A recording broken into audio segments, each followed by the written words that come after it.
Good morning, YouTube. Welcome to What the Fucking Papers Say with me, Deke Jackson, on the 4th of September, 2020. Cheers.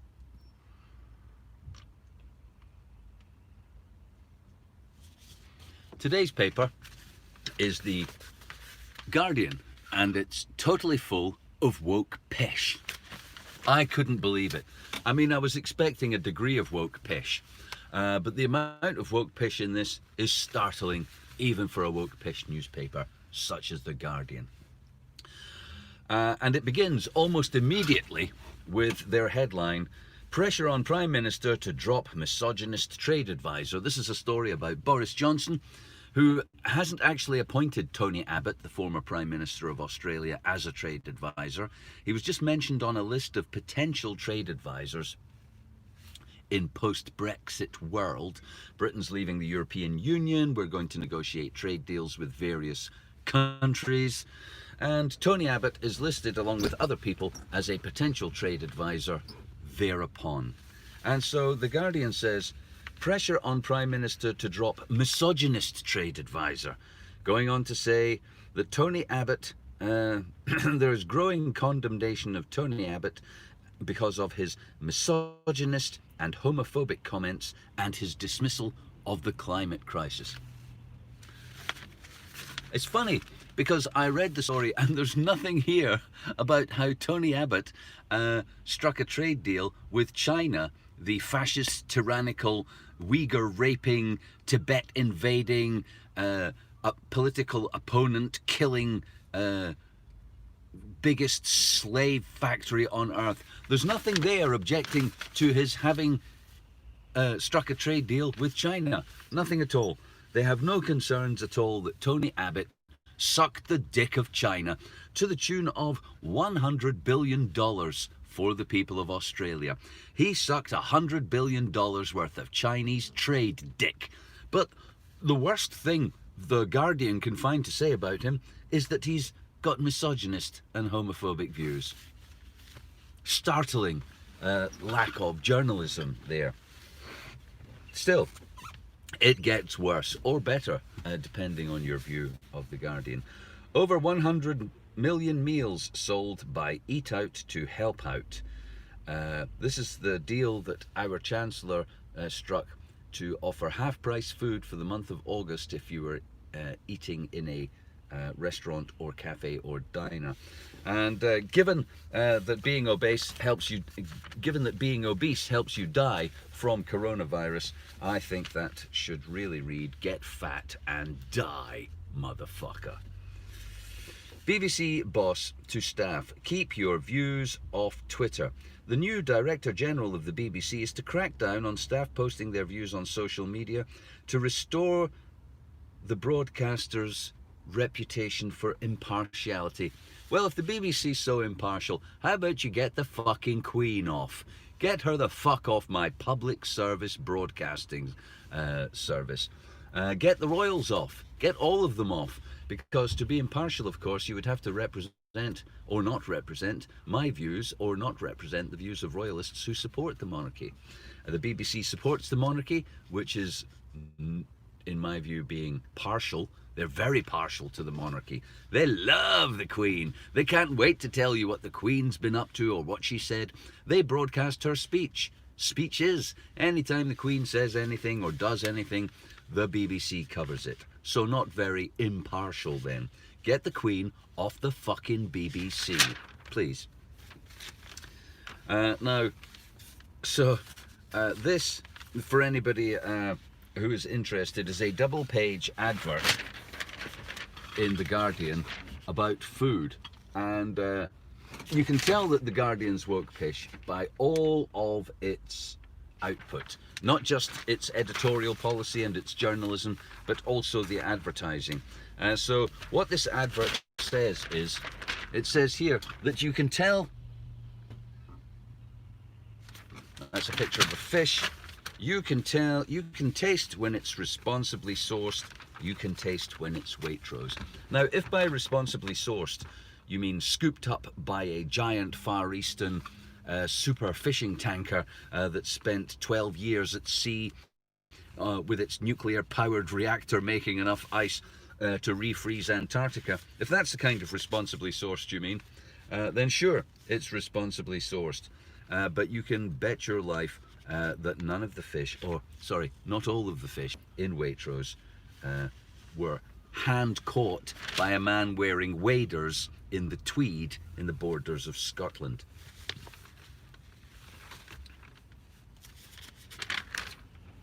There really is quite a lot of pish in here. But here's a story about, apparently the police in France have power and use it. No way, really?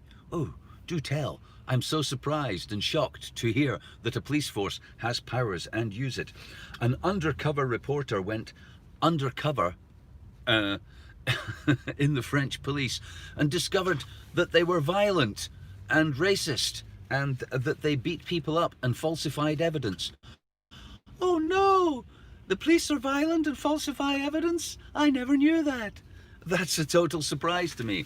As a person who has smoked dope my entire adult life and views the police as a bunch of fascist cunts. But apparently this is news to French media, and if undercover reporters are looking for big stories, I don't think going undercover in the police to reveal that they have power and use it is really a big deal. After 2 weeks in a uniform, I'm already beating up young migrants. What happens in the van stays in the van. I feel exactly the same about my van. Although here I am in my van telling the world stuff, so perhaps not. And here's the big story about Tony Abbott. Now, it only took me seconds to find out that Tony Abbott negotiated a $100 billion trade deal with China. Seconds. So, you know, if you're reading The Guardian and you're sitting there tutting, oh dear, Tony Abbott can't possibly advise our government, he's a misogynist, then what kind of fucking dimwit are you? Tony Abbott handed his people over to the Chinese fascist slave factory. Well, handed his trade over. Australia has a huge trade deficit with China, and I'm not sure that the lifting of tariffs did anything to help that. As for his views on climate, well, it's no news to me that politicians are lying scumbags. Here's a story. Matt Hancock, who is the Health Secretary of the UK, has announced that a game-changing saliva test may allow everyone in the UK to be tested for coronavirus once a week. Everyone in the UK. I have... hello, Dave Rainbow. Everyone in the UK to be tested for coronavirus once a week. I see this picture. I'm imagining a giant record-keeping project that involves taking your details once a week, taking your details and your blood once a week to find out if you should be locked up or injected once a week.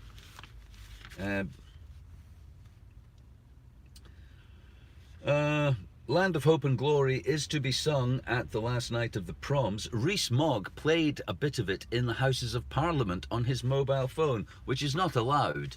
You're not allowed to play music in the Houses of Parliament. The BBC said the BBC's done a U-turn, and Rule Britannia and Land of Hope and Glory will now be sung at the concert after weeks of debate.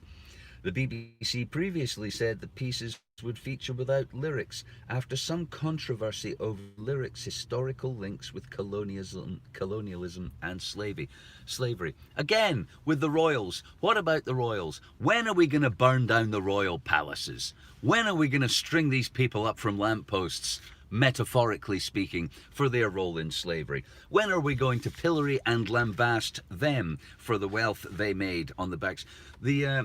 The biggest slave company ever, the company that sold the most slaves, kidnapped the most slaves from Africa, was the Royal African Company, started by James II. The royal family built a vast fortune on slavery, which it has still got When are we going to tear down their statues? Any of you woke justice warriors out there frothing at the mouth to tear down some royal statues?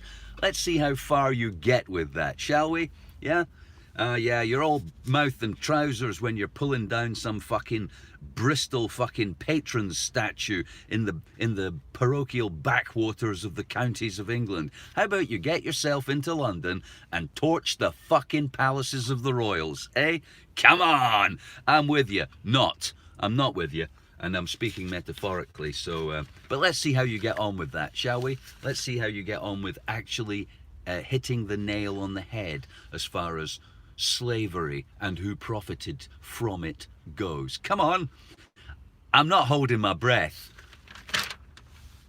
That's the sort of thing the Guardian pishes on about, you know, the Black Lives Matter, anti-colonial history, the revisionism of our history and past, but through a prism that manages to narrow the debate to just Cecil Rhodes, just a few institutions here and there, just a little bit here, not the whole royal family and the entire edifice of aristocracy in this country. Come on! I mean, really, what are you, fucking blind or just stupid?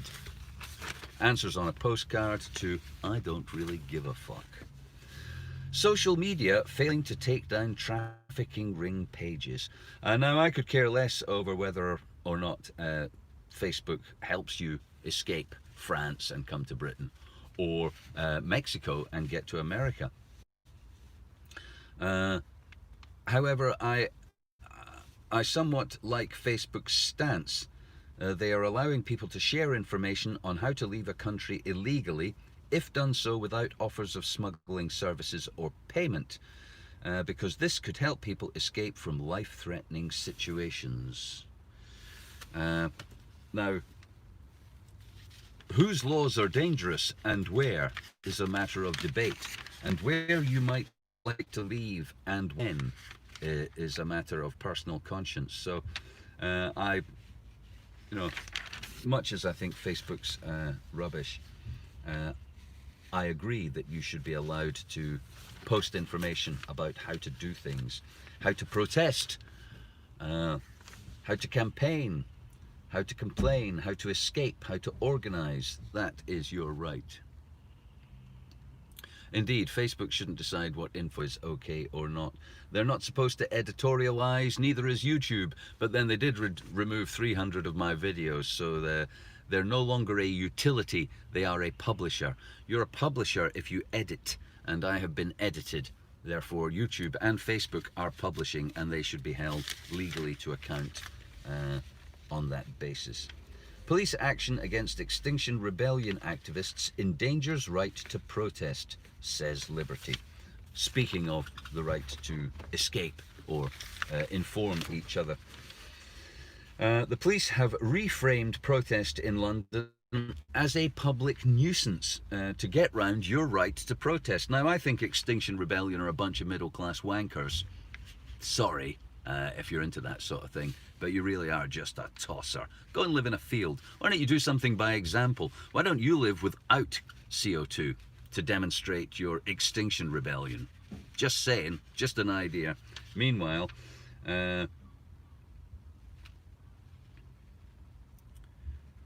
this week's demonstrations are the first mass gatherings of Extinction Rebellion activists since the government brought in the Public Health Regulations Act 2020. Check it out. It's basically the end of your freedom in Britain. Where anyone organising a gathering of more than 30 people can be fined £10,000. £10,000 for a gathering of more than 30 people. So say, for instance, I don't know, you didn't like the Public Health Regulations 2020. Say you didn't like the lockdown. Say you didn't like having to wear a mask on public transport. Say you wanted to protest against that. Well, as long as there's just 30 of you, that'll be fine. See how you get on with that.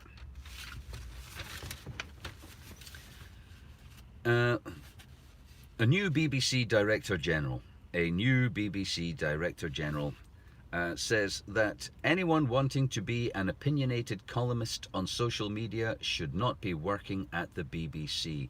Well, he's kind of shooting himself in the foot there, because isn't that what the new media is? I mean, newspapers are dead. Nobody watches the television news anymore. Where are we getting our comment and opinion? On the internet, surely. It's like he's saying the BBC is going to die slowly in front of your eyes. Anyone wanting to get opinions on social media will not get them from the BBC. He says the BBC is going to be impartial, but we're still going to have the national anthem and the Queen's pussy juice all over our content. So if there's to be no opinionated columnists working at the BBC, it will be bland, asinine, ancient, 20th century media that is meaningless pish. Good luck with that. Mass screening in next generation of COVID testing. That should say mass surveillance, all right? Let's just imagine how you're going to be screened. Can I have your name, please? And your address and your telephone number so that we can contact you. So can I have your name and your address and your telephone number every week, forever? And also, can I have your DNA? Can I have some of your saliva? And also, if I find out that you've got antibodies of corona, do you mind if I inject you? Let me put that another way. I'm just going to inject you. And unless you were in any doubt about who's going to be doing this shit to you, that is a picture of someone from the army, right? Advertising what they're going to do to you. Should you be in any doubt, this is what's going to happen. There will be checkpoints, roadblocks, they used to call them, but they'll be called screening stations, or health screening portals, or some kind of pish like that, that makes the general population think everything's wonderful and it's being done for their protection and safety.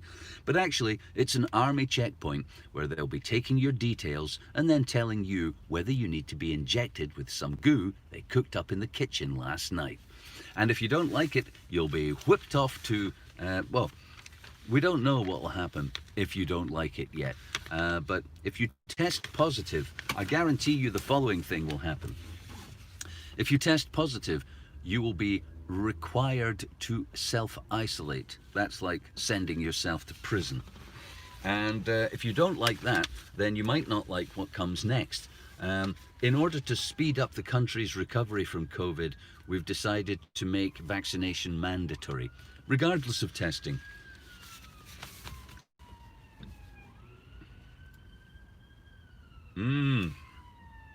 Everyone tested. One of the pilots in Salford will investigate the possibility of mass screening whole populations, which could, if successful, be used in schools, care homes, and communities where outbreaks have occurred. Oh, you could carry on as normal if we did this, because you'd know that everyone you were mixing with had been tested very, very recently. Good morning, Father No. It's deeply worrying to see more people test positive for COVID. Nobody's dying. Nobody's dying. But the army is planning to set up a checkpoint near you and force you to have a medical procedure, which is against the UN's Convention on Human Rights. Not that I give a fuck about that shit, but you know, it's their fairy story that they were telling. More pish. Oh, here's a beauty. Camilla Parker Bowles, the vampire aristocratic bitch that Prince Charles married after he offed his adulterous wife who was sleeping with a packy. Camilla Parker Bowles. She's got a face that looks like it would drink your blood and shit in your face. Honestly, she is the patron of a domestic abuse charity, and she has written an article which The Guardian has published, which I have rewritten.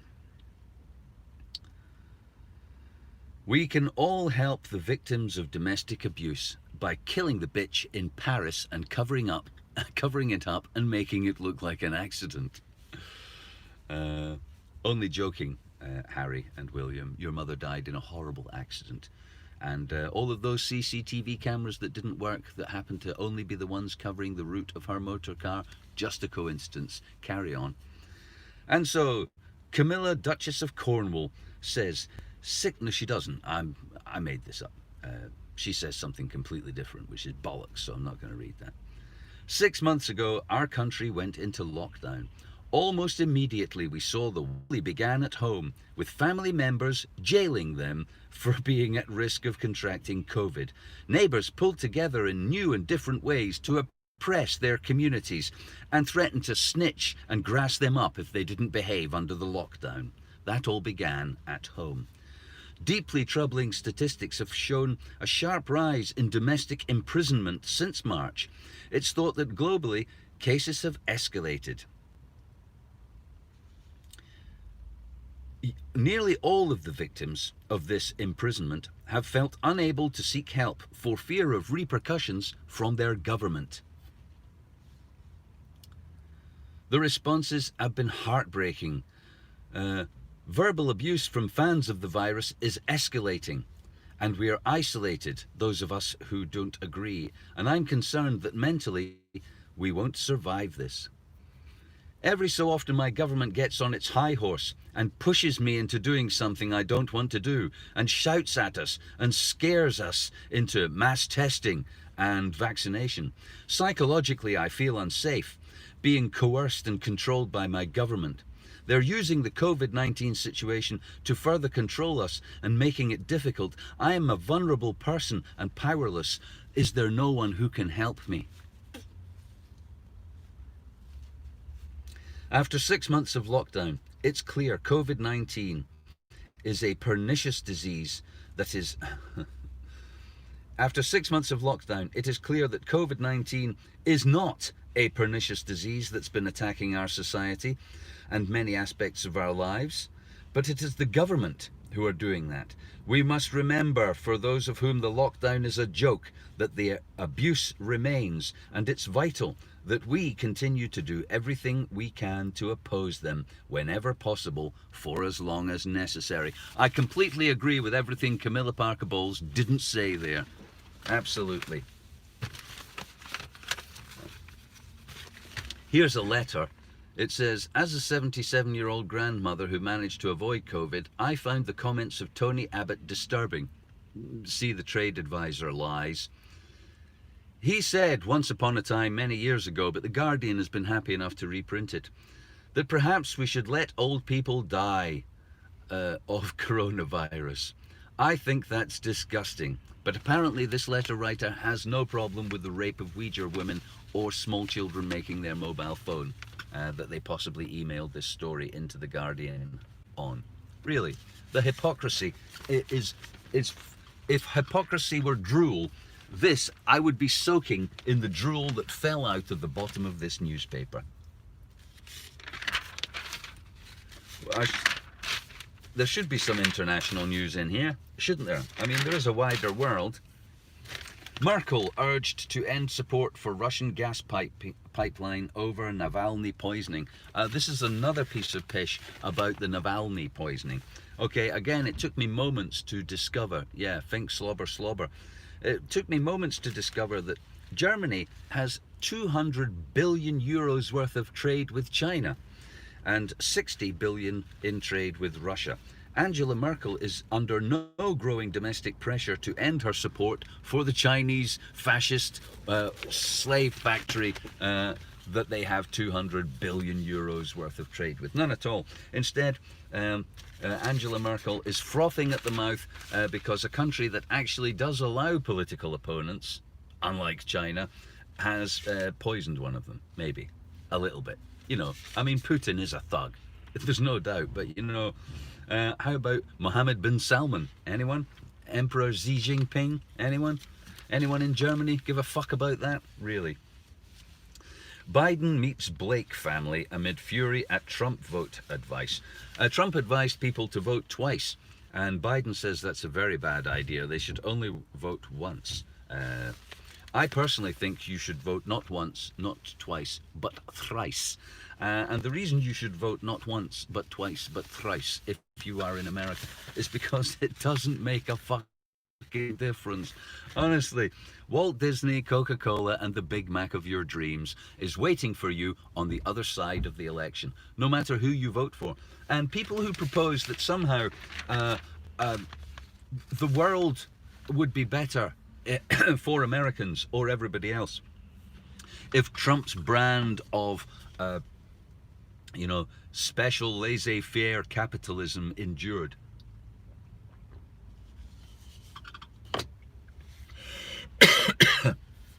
Or protectionist tariffs continued to be applied, or jobs weren't exported to Mexico. Excuse me. Anyone who thinks that will make much difference is deluded. You'll still be living in Walt Disney Coca-Cola land, regardless of whether Trump or Biden is elected president. America is not governed by the president. America is governed by Wall Street. They own you. They own you. They own everything of value and importance in your country. They operate and control America PLC for their benefit. And what Trump likes about being president is Air Force One and jerking off to being on the television all the time. Honestly, it will make no practical difference to your life. I assure you, in my opinion. So vote once, vote twice, vote thrice. Don't vote at all. Really, it won't make any difference. French Prime Minister unveils a 100 billion recovery plan with focus on jobs and the green economy. Now, I'd like to thank somebody who sent me a link to a speech by Dr. Tedros. He's head of the World Health Organization. He gave a speech, Tendros, something like that. Dr. Tendril. Sounds much better, doesn't it? Dr. Tendril, like a James Bond baddie. And he gave a speech saying that the coronavirus was really not going to be fixed by a vaccine. And anyway, it was a wonderful opportunity to fix all of the problems that climate change has caused. And we should view it as a wonderful new start on planet Earth, and we should all come together to implement new green economic ways of life all over Earth. Which sounds wonderful if you believe that their new green recovery plan is actually beneficial or would help, but it won't. And one of the things in the French green economy plan, one of the things they're planning to do is put hydrogen into the gas main. And they're doing that in this country as well. Do you remember when hydrogen was too dangerous, or it was using hydrogen for anything was a fanciful conspiracy theorist? Now they're putting hydrogen in the gas main. And you might think that that's great because it produces, no emissions. After you burn hydrogen, you get water and oxygen. But do you know how you make hydrogen? You use methane, which you get from natural gas. So, it's not really that green. Also, how do you make it? You use energy that you get from, power stations that use natural gas. Somebody sent me some information recently as well. They were taking issue with something I said about the energy makeup in Britain, where I said that most of our energy comes from natural gas, and they sent me some information saying, oh, well, actually, Deek, we've got this amount of energy from this and that amount of energy from this and this.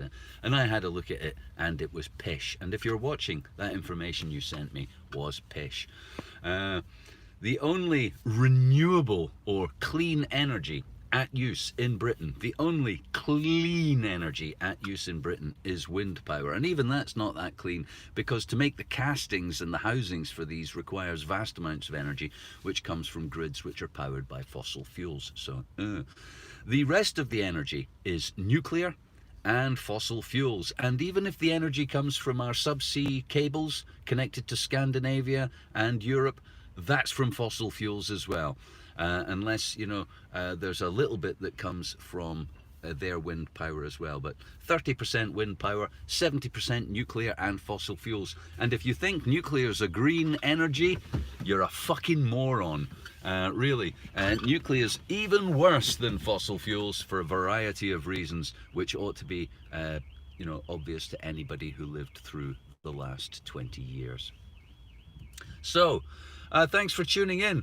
That was what the fucking papers say. A load of piss and bollocks, as usual. Don't believe the government. And,